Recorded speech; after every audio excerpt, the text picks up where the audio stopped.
Oke, selamat malam semuanya.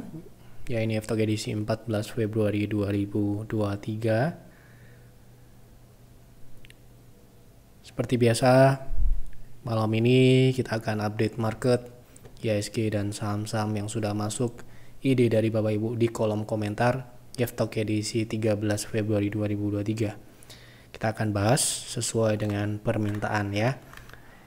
Jadi silahkan apabila ada saham yang menarik untuk kita bahas di FTOK selanjutnya, langsung saja isi di kolom komentar FTOK edisi ini, edisi 14 Februari, saham apa dan kenapa saham tersebut Anda pilih. Apakah Anda mau trading di situ, mau investasi, atau hanya sekedar tanya teknikal ataupun fundamental bebas. Yang penting ada pertanyaan yang jelas supaya kita bisa jawab dan kita bisa bahas di FTOK ini. Baik, kita langsung mulai agar durasi tidak terlalu panjang. Hari ini indeks masih bergerak di area konsolidasi di bawah 6950, di atas support 6830, dan ditutup menguat 0,6%, kembali mendekati resist, menguji resistnya. Seperti yang Bapak Ibu lihat, saat ini tutup di area resist ya. Ini berarti memberikan harapan apabila terjadi breakout itu akan menjadi hal yang positif untuk indeks beberapa waktu ke depan ya. Tapi ya selama itu belum terjadi, kita patut untuk melihat-lihat dulu ya. Tetap trading tetap, tapi selama indeks masih berada di area konsolidasi akan banyak fall signal sehingga trading menjadi relatif lebih ya menantang, bukan sulit bukan ya, tapi lebih menantang. Karena apa? Karena ya mungkin Anda lihat bagus tiba-tiba besok turun dan sebagainya. Banyak contohnya ya. Oke. Seperti itu kira-kira. Jadi karena masih tutup di area konsolidasi ya masih sama dengan FTOK kemarin ya, dan juga stock call minggu ini. Ya, pastinya Bapak Ibu sudah membaca dan sudah melihat kemarin FTOK ya. Oke, kita langsung masuk ke pembahasan saham yang pertama. Kita ambil yang paling atas. Tolong bahas teknikal NICL untuk jangka pendek. Apakah masih ada potensi naik? Sesi 1 hari ini nyentuh 300 sedangkan harga nikel turun 4%. Oke. Saya nggak cek harga nikel ya, tapi yang jelas NICL ya. NICL secara teknikal kita nggak bicara naik dan turunnya nikel ya atau komoditas berpengaruh secara tidak langsung menjadi ya tidak hanya NICL ya, saham-saham yang ada hubungannya dengan nikel tentu saja akan mendapatkan dampak. Namun sejauh ini seperti yang Bapak Ibu lihat, hari ini perdagangannya cukup bagus. Ya, cukup bagus dengan tutup di atas 300. Berarti ya, mungkin Bapak sudah lihat di pembahasan sebelumnya yang kita menjadi pembahasan utama, NICL berpotensi ke atas 300 dan ke 364 ini ya. Kita sudah berikan link di sini. Ya, ini pembahasan spesifik ke NICL sebelumnya. Jadi menurut saya ini masih akan ke sana. Apapun itu faktornya, selama teknikalnya masih berpotensi ke sana ya akan kita bilang ke sana. Bahkan kalau NICL harga komoditas nikel itu jatuh tapi NICL masih naik, ya kita sebagai trader tetap akan manfaatin kenaikan. Seperti itu. Makanya kemarin ada yang konsultasi juga, kenapa beli NICL kemarin sore nih ya. Kemarin sore kita beli siang nih ya, jam 11 sesi 1 akhir nih ya, tanggal 13 Februari kemarin ya. PTR ambil NICL di harga 280. Sesi kedua dia turun. Saya juga lihat, kok turun ya. Bagus berarti. Kenapa kok bagus? Member-member kami bisa membeli harga di harga yang terbaik, lebih rendah dari pembelian PTR. Ya. Yang jelas masih di atas stop loss ya.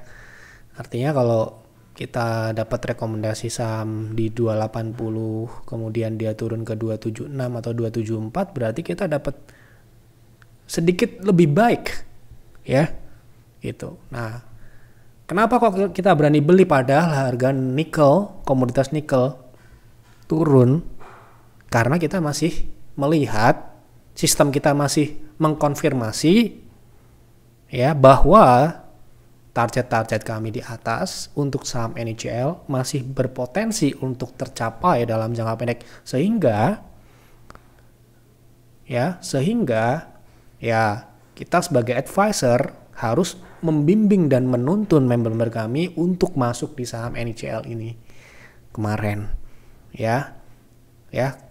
Dari alasan objektifnya kita nggak trading komoditas nikel ya, tapi kita saham NICL. Selama teknikal masih bagus karena kita trading, karena faktor itu faktor fundamental ya. Nah, mungkin NICL akan merespon itu pada fundamentalnya mungkin kalau terjadi penurunan komoditas nikel ya. Jadi target kita yang terdekat setelah hari ini sudah tercapai targetnya. Target kedua di 230, dan di sini di pembahasan terakhir kita sudah pasang dan clear berkali-kali kita sejak bulan November ya, 360 di atas 300 ya. Itu akan tercapai dan ini berproses menuju ke sana. Ya namanya saham gak ada ya langsung sana gitu, langsung blur langsung ke atas 360 kan, ada prosesnya. Ya, yang jelas hari ini naik breakout dengan volume yang meningkat. Ya, so far masih on the way menuju 360. Jadi nggak ada perubahan sementara ini.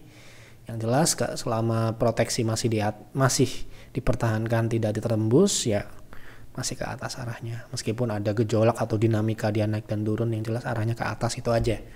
Ya. Oke, NICL seperti itu. Jadi target berikutnya ya menuju target kami sudah tercapai. Jadi target kedua akan mungkin dalam jangka pendek ya.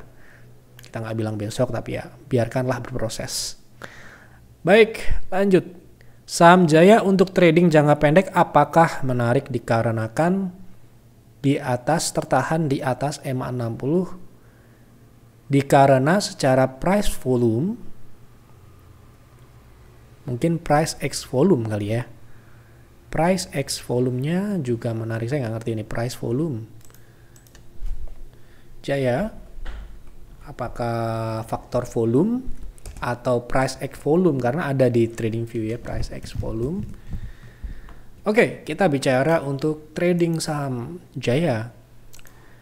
Nah, Jaya ini kalau kita lihat secara sepintas berada di atas EMA 60. Oke, rejection bahkan hari ini sempat turun menguji EMA 60 dan mental di sini ya. Mental atau rebound gitu ya. Nah, namun yang perlu kita cermati sebagai trader lagi-lagi kepentingan kita adalah upside-nya menarik atau tidak. Ya, mau di atas EMA 60 kek, mau di bawah EMA 60 kek, kalau upside-nya nggak cukup, ya buat apa? Gitu toh. Nah, untuk Jaya kita akan lihat ini konsolidasi jelas dengan volume yang relatif masih sepi. Kadang ada meningkat, tapi rentangnya memang masih di sini-sini aja. Ini hanya resist konsolidasi, oke? Resist konsolidasi yang kita asumsikan selama itu tidak ditembus ya akan ke situ-situ aja. 115 itu hanya 2,7%. Sedangkan ke support itu 3%, artinya ya 50-50, namun di bawah 5% upside-nya. Sehingga ya clear secara upside tidak memenuhi kriteria. Kalau menurut kami di private trading room jelas saham seperti Jaya, kondisi seperti Jaya, bukan saya nggak tahu mungkin beberapa minggu depan dia breakout dan menjadi menarik, itu akan berbeda lagi. Kondisi teknikal Jaya saat ini belum memungkinkan, belum menarik untuk kita trading. Karena ya pertimbangan dari potensi upside-nya yang masih minim dan juga volumenya, saya nggak tahu tadi pertanyaan price volume itu apa. Volumenya Anda perhatikan di sini memang tipis. Ya, dikhawatirkan ya, dikhawatirkan dia akan flat dan flat dan flat, ya. Dan ketika flat, ya kita bisa karena kita kan namanya trading kan duit saya terbatas nih, ya. Sedangkan di PTR saat ini pun cash 80%, kita hanya boleh trading sedikit. Ya kita alokasikan ke saham yang lebih menarik lah, gitu, ya. Jadi cash saat ini masih kita jaga di atas 50 ya. Jadi kebetulan hari ini kalau nggak salah 80% saya nggak lihat secara detail, tapi 80% saya dapat laporan. Artinya apa? Artinya ya banyak false signal yang akan muncul ketika market masih indeks masih seperti sekarang ini ya. Gitu ya. Jadi kebetulan Jaya ini meskipun small caps tapi secara teknikal memang dia konsolidasi juga. Seperti itu. Sehingga kalau saya lebih ke menunggu. Kalau saya mungkin mengincar saham Jaya ini mungkin lebih akan menunggu entah dia akan breakout resist ataupun breakdown supportnya, terserah market ya. Yang jelas ya kita tidak akan memaksakan diri untuk masuk ke saham yang konsolidasi dengan upside yang kecil. Buat apa ya? Tolong dibahas technical WIRG, sempat dibahas sebelumnya, namun setelah dibahas turun jauh, kemudian hari ini naik, apakah lanjut turun atau naik? Ya saham ada naik dan turun jelas ya. Nah yang pertanyaan adalah arahnya akan kemana gitu ya. Apakah akan melanjutkan downtrend atau seperti apa? Jelas WIRG saat ini dia sedang dalam pengujian apa namanya EMA 60 sebagai dynamic resist. Dynamic resist di sini sebagai juga trend. Dan kalau Anda telanjangi seperti ini, Anda height candlestick, dia akan menunjukkan bahwa harga average-nya itu mendatar. Ini juga konsolidasi. Sehingga arahnya ya konsolidasi dulu nih. Ya, mungkin di rentang 197 dengan di sini ada sudah terpasang gap 139 ya. Jadi ini ruangnya ini sementara ini support terdekat 160 dengan resistance di 190-an ya. Seperti itu. Jadi ruang geraknya mungkin masih akan di sini-sini aja. Terkait tren ini masih berlanjut atau tidak, jelas karena dia belum reversal ya arahnya masih turun dalam jangka menengah panjang gitu kan. Ini belum reversal. Ya karena belum reversal ya kita nggak boleh kan bilang besok akan uptrend gitu kan, nggak bisa. Harus ada konfirmasi dari apa namanya harganya juga gitu ya.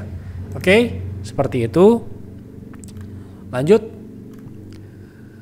Tolong bahas technical Asus jangka pendek, target swing jangka pendek.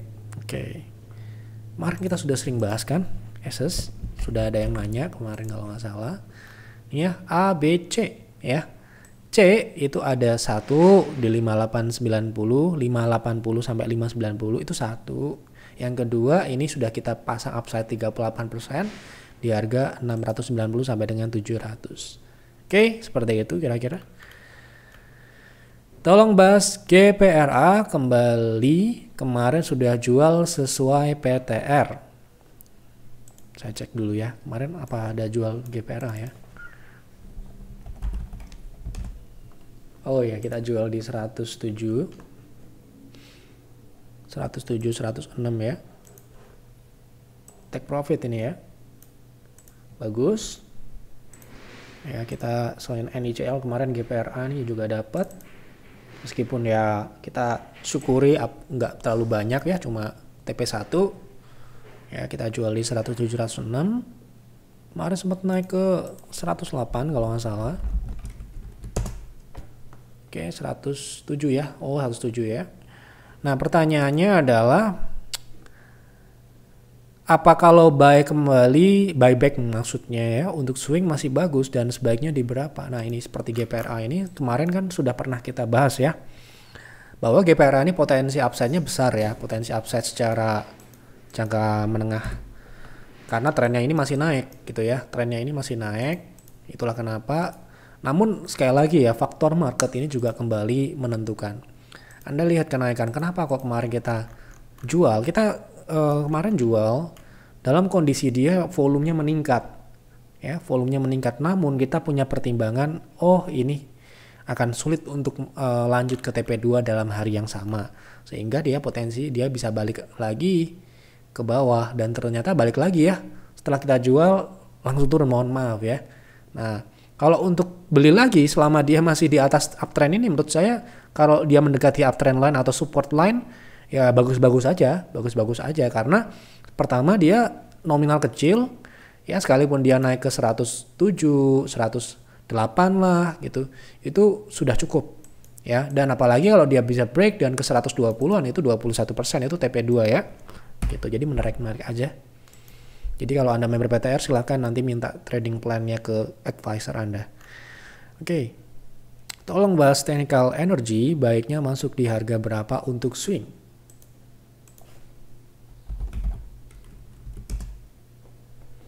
Oke, energi ini kemarin sudah reversal ya, sudah reversal dan sudah naik. Kondisinya sudah naik ya. Oke, kita coba lihat ini naiknya ini apakah sudah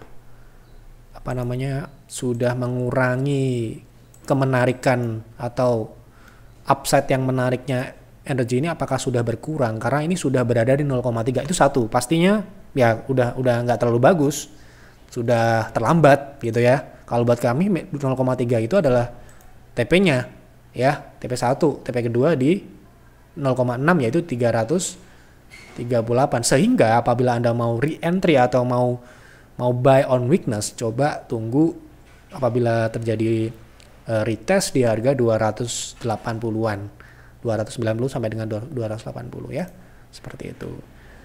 Mohon dibahas saham JARR secara teknikal, apakah sudah menarik untuk masuk? Perkiraan bagusnya masuk pada kisaran harga berapa?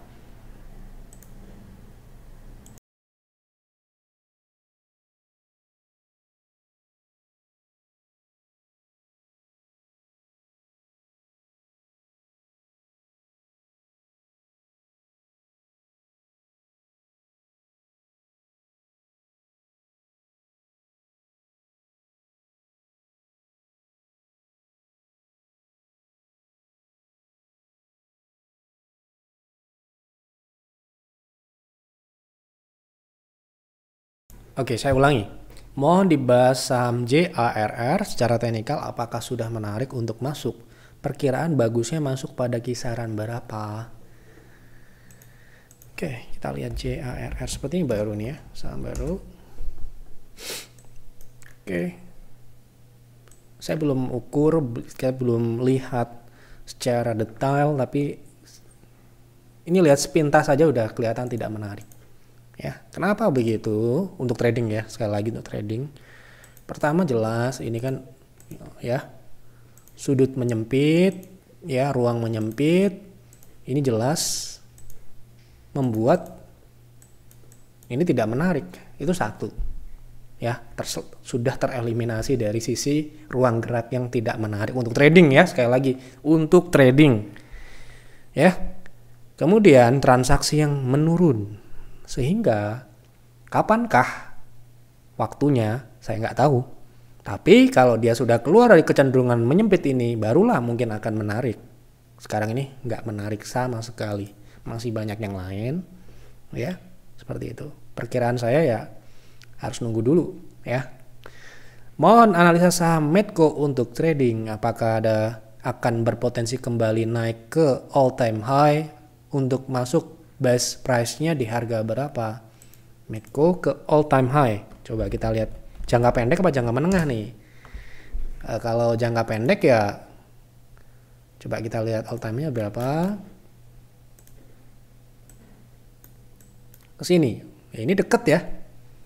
Deket dan secara apa ya?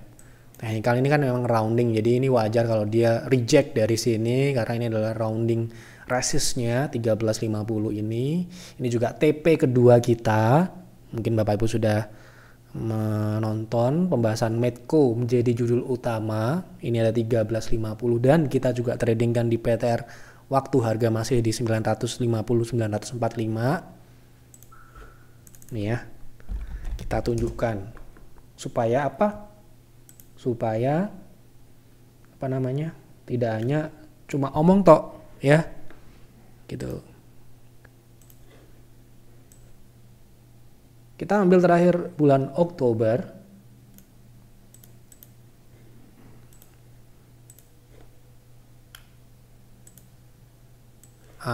Ini ya. Kita ambil 970 dan sempat turun ke 950-an ya. So ya harga-harga saat ini ya buat beli nggak berani ya. Kalau Anda nanya apakah berpotensi kembali naik ke all time high, untuk masuk best price-nya di harga berapa? Jelas ini sudah tidak di best price saat ini ya. Best price-nya ya dia kalau turun ke misalkan ya 0,6 ya, 0,6 itu kita bicara dia koreksinya udah optimal, yaitu di 800, itu jauh ya. Ya kalau dia turun ke sini ya itu baru best price. Ya kalau masuk ke all time high bisa, tapi untuk best price kalau dia sampai ke sini ini jelek. Untuk ke all time high butuh waktu lama lagi. Ya, seperti itu. Jadi Anda pilihannya pengen dia best price, itu berarti posisikan dia punya. Kita sedang punya posisi dan pengen all time high dan jual di situ. Atau kita belum punya, pengen best price. Nah ini pilihan pertanyaan ini ada dua sisi nih, dua sisi yang berlawanan, mau beli apa mau jual nih, nggak jelas gitu ya. Ini loh ya pentingnya kalau konsultasi itu clear. Nih saya mau beli YEF, di harga berapa bagusnya? Nah clear, oh berarti ini kita tempatkan analisis kita dalam posisi kita mau beli gitu. Ini loh pentingnya ya. Kalau konsultasi di kita, mohon maaf ya, memang nggak boleh asal-asalan. Kalau nggak jelas, Anda akan ditanya ulang, gitu ya. Nah seperti ini kan membuat dua sisi yang berbeda, jawabannya akan harusnya berlawanan gitu loh. Kalau dia best price ya ini sulit ke sini, jangka pendek untuk trading ya, gitu ya. Tapi sekarang ini secara teknikal kemungkinan jangka pendek masih bisa ke all time high-nya lagi. Tolong bahas teknikal NZIA. Baiknya masuk di harga berapakah untuk swing? NZIA kemarin kita juga take profit nih ya. Kita syukuri karena ya saham ini cukup lemah kemarin ya. Juga kita akan tunjukkan, oh kenapa kok NZIA nggak lanjut naik ya, karena kita jual kemarin ya.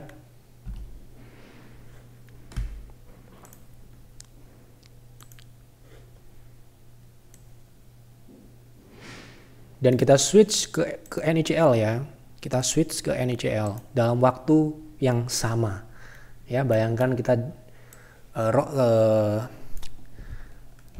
ini ya, kita jual NZIA di 292, 290, kemudian kita beli di jam 11 NICL. Ya. Nah, kalau mau trading NZIA untuk swing saat ini berdasarkan karena kemarin tidak lanjut naik, saya nilai untuk jangka pendek kurang terlalu bagus. Bahkan saya tadi sudah kasih instruksi ke advisor, jangan buyback NZIA dulu. Kenapa begitu? Karena kemarin waktu kita jual di 292, itu yang ikut jualan ternyata price makernya, ya. Nah, berarti apa? Artinya ada distribusi di sini. Ini kalau kita lihat dalam time frame kecil, ya, Anda akan lihat di sini ya. Di sini kalau kita lihat dia sempat gap up satu kali, ya, itu tidak ada volume transaksi. Artinya tidak ada powernya naiknya ini. Sehingga kalau kita harapkan naik lebih tinggi belum ada untuk sana. Ya, kalau kita trading di harga saat ini ya swingnya mungkin swing 3%, 4%, 5%, maksimal 5% itu kita beruntung kemarin. Ya, sehingga kita akan mempertimbangkan dia akan wave C dulu. Ya, ini pertimbangan kita karena nggak ada volumenya. Ya, kenapa kalau kita sell aja gitu, karena marketnya juga lagi sideways, kasih profit ambil dulu ya. Nah, jadi mungkin akan kita pertimbangkan kalau dia bisa turun ke bawah 260 ya. Kalau kita mau beli, itu pun kita lihat dulu kalau dia bisa muncul bagus ya, atau dia bertahan. Kalau dia breakdown ya kita jangan ditangkap. Karena dia bisa meluncur ke bawah lagi, ke bawah sini, ke 190 atau 200, ya itu bisa berabe ya. Itu karena ini volumenya kecil, masih kecil dan sangat rawan untuk ARB sekarang ini ya. Nggak cuma NZIA ya, banyak saham juga seperti itu. Tolong bahas Kino, sudah turun banyak dan merugi. Apanya nih? Yang merugi itu Anda atau Kinonya ini, gitu ya. Sudah turun banyak dan merugi, mungkin Pak Jamaluddinnya yang rugi. Kenapa rugi? Apakah kesulitan bahan baku ini ya? Kenapa kok rugi? Apakah kesulitan bahan baku atau manajemen tidak baik? Oke, kita coba lihat Kino, apakah dia rugi? Nah, kalau sahamnya memang turun ya. Sahamnya memang turun, nih sudah mulai naik bahkan ya. Jadi ini mulai naik. Saya nggak tahu nih apakah yang rugi itu beliaunya atau Kinonya gitu ya. Nah, kalau kita lihat dari sisi fundamentalnya ya, saya anggap ini untuk investing karena di situ menyinggung sebuah faktor fundamental gitu ya. Kalau kita lihat di sini, ini masuk ke consumer ya ini ya. Kalau saya melihat dari sini, dari fundamentalnya ini jelas ya, hijau, merah, merah, hijau, hijau, merah, merah. Nah, ini bukan growth stock. Tidak masuk ke dalam kriteria kami pastinya. Ya, karena tidak stabil dari pos paling atas saja udah seperti itu. Pos yang paling penting dalam menilai bagus atau tidak selain growth adalah profitabilitas, yaitu kita lihat profitabilitasnya dari sisi operasionalnya. Dari operasionalnya juga sama nih, hijau, merah, merah, hijau, hijau, merah. Nah, artinya ya ada indikasi tidak efisien ya. Berarti ya faktor manajemen ya, faktor bahan baku bisa ya, banyak hal. Yang jelas kita nggak usah pusing-pusing mikirin ini kenapa, ini itu kenapa. Yang jelas kalau tidak pertumbuhannya tidak bagus, profitabilitasnya tidak stabil, ya udah coret aja, buang aja. Seperti itu kalau saya ya. Kenapa begitu ya, main banyak ya gitu. Kenapa kok ini turun? Ya itu faktor dari memang pengaruh fundamentalnya ya, sentimennya kurang bagus. Terkait ada naik-naik jangka pendek, ini faktor teknikal ya. Itu ini naik-naiknya juga ada, nggak ada saham turun terus, nggak ada naiknya juga gitu ya. Kalau Anda bertanya kepada saya, Kino ini kalau invest gimana? Enggak ya, saat ini enggak ya, karena ya Anda lihat sendiri tadi ya. Dan mungkin ini profitabilitasnya selain tidak stabil, ini juga tipis kelihatan ya. Ini juga kuartal 3 juga minus nih malahan ya, dari pos kedua ya. Nah, ini kita lihat dari profitabilitasnya, ini cuma 4, paling bagus loh ini, udah paling bagus 4 nih ya dalam 2 tahun terakhir ini ya. Ini paling bagus tahun 2019 ya, 11 NPM 11% ya. Tapi selain itu di bawah standar kita, di bawah 5% ya gitu. Jadi ya kenapa harus itu ya. Tolong bahas technical MMIX buat trading. Oke.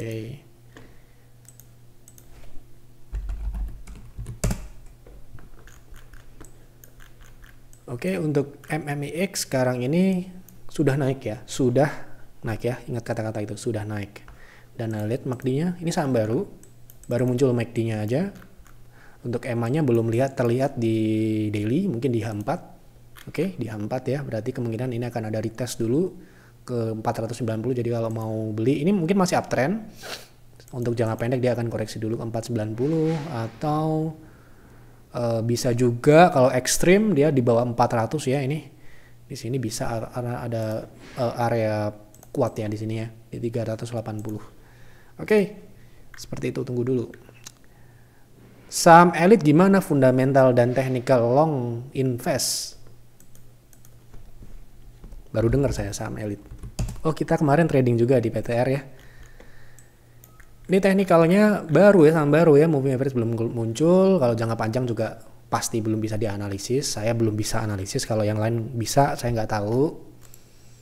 Ya, kalau saya nggak bisa baca untuk jangka panjang seperti apa, karena di sini fundamentalnya juga nggak ada gitu ya. Jadi mohon maaf, kalau kita trading kemarin elit ya, kita juga profit di elit ya, PTR ya. Kita nggak invest karena fundamentalnya belum bisa kita analisis juga. Jadi kita kemarin beli di 140-an di tanggal hari Rabu, tanggal 8. Ini ya, candlenya ini ya. Naik berapa persen kita habis beli? 20-an% ya. Not bad ya, bagus. Dan hari ini turun ya, karena ini TP kedua ya. 190. Oh, belum. Berarti ini mungkin retest dulu untuk TP2 ya, TP2 di 190-an. Oke, seperti itu. Kalau untuk invest, mohon maaf sekali lagi. Saya akan membahas memang jika ada datanya karena saya objektif ya. Jadi tidak bisa filikmologi. Tolong tanya analisis saham BRIS secara teknikal, apa sudah boleh beli, baiknya tunggu di berapa?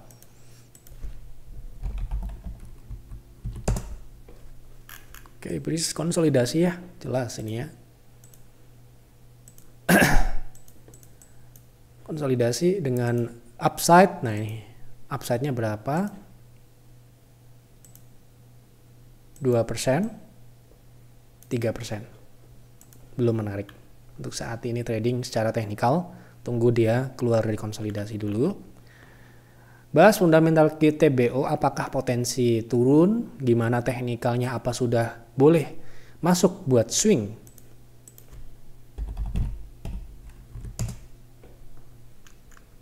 Oke, ini double top dengan neckline ini. Ya kalau untuk swing mungkin silahkan kalau Anda berani ya, karena ini saham ini lumayan apa ya namanya ya, cukup agresif ya. Kalau saya mungkin akan coba tunggu dia false dari bottomnya dulu, toppingnya dulu, dengan ditandai naik di atas neckline di 160 ke atas dengan target terdekat di 0,3 180. Jadi kalau entry di harga 170-an atau 167 itu TP1 nya di 182 9%, dan TP2 di 0,6 di sekitar 206, itu 20-an persen, 23 ya, dengan risk cukup besar. Ini 8%-an kalau kayak EMA 60 ya. Tapi kalau ambil sekarang ini belum berani. Anda lihat ini ya. Nah, oke. Tolong dibahas teknikal PNLF buat trading. Oke.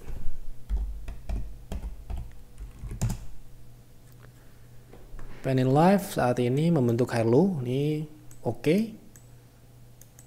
Jadi bisa untuk swing dengan target, kita asumsikan dia akan konsolidasi dulu dengan peak lebih rendah. Jangan muluk-muluk lah ya, karena market ini memang mendukung untuk ini. Sudah cukup 10% di 420 440 TP-nya. Dengan Anda proteksi bisa di harga 380 sekitar 4%-an. Seperti itu kira-kira trading plan-nya. Oke, sudah terjawab semua. Terima kasih untuk Bapak Ibu yang sudah berkontribusi memberikan ide yang menarik untuk dibahas di F-Talk malam ini. Mohon maaf apabila mungkin ada kekurangan atau kesalahan dalam penyampaian pembahasan di F-Talk malam ini. Ya itulah jawaban saya. Semoga dapat diambil yang positif-positifnya, yang mungkin Anda tidak cocok ya silahkan diabaikan saja. Sekali lagi ini asumsi, ini prediksi, ini analisa saya pribadi, bisa benar dan juga bisa salah. Jadi jadilah penonton yang dewasa, olah lagi, buat trading plan sendiri, buat investing plan sendiri ya. Itu saja, silahkan isi kembali di kolom komentar sama apa yang menarik untuk dibahas di F-Talk selanjutnya. Dan jangan lupa untuk dukung kami dengan klik like ya. Subscribe apa ini belum nih ya. Yang belum subscribe silahkan subscribe. Dan boleh di-share ke teman-teman yang mungkin belum pernah nonton F-Talk, diajak nonton F-Talk secara gratis. Itu saja, selamat malam dan selamat beristirahat.